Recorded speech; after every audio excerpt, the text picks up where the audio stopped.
என் நண்பர்களே, காணாத உலகில் செயல்படும் சக்திகள் உள்ளன. அவை கடினமாக உழைத்து, தடுக்க, தாமதிக்க மற்றும் தேவன் உங்கள் வாழ்க்கைக்காக வைத்துள்ள திட்டங்களை அழிக்க முயற்சிக்கின்றன. நீங்கள் அவற்றை காண முடியாது, ஆனால் அவற்றின் விளைவுகள் உண்மையானவை. எதிர்பாராத பின்னடைவுகள், விசித்திரமான எதிர்ப்பு, எங்கிருந்தோ வந்துவிடும் போராட்டங்கள். ஆதிக்கமுள்ள தேவன் உங்கள் பக்கமாக போராடுகிறார். எதிரி உங்களை கவர்ந்து வழிதவற செய்ய, குழப்பம் ஏற்படுத்த மற்றும் உங்கள் விசுவாசத்தை குலைக்க சூழ்ச்சி செய்கிறான். ஆனால் தேவனின் அதிகாரத்தை எதுவும் மீற முடியாது. தேவன் உங்கள் வாழ்க்கைக்கு வைக்கப்பட்ட எந்த கண்ணிகளையும் அழிக்கவே செய்கிறார்.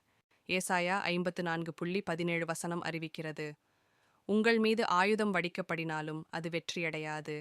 நீதி நியாயத்தில் உங்கள் மீது எழும் வாக்குகளையெல்லாம் நீங்கள் குற்றம் காட்டுவீர்கள். இது கர்த்தருடைய ஊழியர்களின் செல்வாக்கு. அவர்களுடைய நீதியே என்னிடமிருந்து வரும் என்று கர்த்தர் சொல்லுகிறார். உங்கள் எதிரிகளை நாசம் செய்யும் தேவனின் நீதி. இந்த திட்டமிட்ட தாக்குதல்கள் எதுவாக இருந்தாலும் தேவன் அவற்றை வீணாக மாற்றுவார். இரகசியமாக உங்களின் நன்மைக்கு எதிராக பேசப்பட்ட ஒவ்வொரு வார்த்தையும், நீங்கள் செல்லும் வழியில் வைக்கப்பட்ட ஒவ்வொரு கண்ணியும் தேவனால் அழிக்கப்படும். எதிரி மிகவும் உழைத்தாலும் தேவனுடைய அதிகாரத்தை வெல்ல முடியாது. தேவன் உங்களுக்காக போராடுகிறார். ஏனெனில் 2 நாளாகமம் 20:6 கூறுகிறது, கர்த்தாவே, வானத்திலும் பூமியிலும் உமக்கு ஒப்பானவர் இல்லையல்லவா? உமது கைகளில் சக்தியும் வல்லமையும் இருக்கின்றன.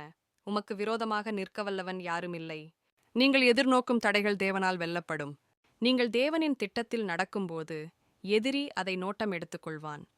தேவனுடைய செயல்பாடுகளுக்கு எதிராக எதிரிகள் கூட்டமாய் திரளலாம். ஆனால் சங்கீதம் 33:10 என்கிறது, கர்த்தர் ஜாதிகளின் ஆலோசனையை முடித்து போக்கி ஜனங்களின் யோசனைகளை அழித்தார். தோல்வியாகும் தீயவர்களின் சதி. தீயவர்கள் சதித்திட்டங்களை தீட்டினாலும் இறுதியில் தேவனுடைய நீதி வென்றே தீரும். நீதிமொழிகள் 26:27 குறிப்பிடுகிறது, ஒருவன் குழியை தோண்டினால் அதில் அவனே விழுவான். ஒரு பாறையை உருட்டினால் அது அவன் மீது திரும்பி வரும். நீங்கள் தேவனின் பாதுகாப்பில் இருக்கிறீர்கள். நீங்கள் எதிரிகளால் சூழப்பட்டிருக்கலாம், ஆனால் தேவன் உங்களை கைவிட மாட்டார். தானியேல் 6:24 தானியேலை சிங்கக்குழியில் வீச முயன்றவர்கள், அவர்கள் மனைவிகள் மற்றும் பிள்ளைகளோடு அதே குழிக்குள் வீசப்பட்டார்கள். அதேபோல் உங்கள் மீது வைக்கப்பட்ட ஒவ்வொரு தற்கொலை கண்ணியும் உங்கள் எதிரிகளையே விழுந்து அழிக்கும். தேவனுடைய ஆசியை பெறுமாறு இறையருளுக்காக ஜெபிப்போம். நீங்கள் இந்த ஜெபத்துடன் ஒத்துப்போனால் உங்கள் வாழ்க்கையில் தேவனின் பாங்கியான கை வைத்திருக்கும். பரலோக தந்தையே, உங்கள் மகத்துவத்திற்காக உமக்கு நன்றி. எங்களை பாதுகாத்து நாங்கள் எதிர்கொள்ளும் ஒவ்வொரு சோதனையிலும் உமது சக்தியால் நம்மை முன்னேற்றுகிறீர். எங்கள் எதிரிகளை தோற்கடித்து உமது சத்தியத்தால் நாங்கள் நிலைக்க உதவி செய்யும். இயேசுவின் நாமத்தில் ஜெபிக்கிறோம். ஆமேன்.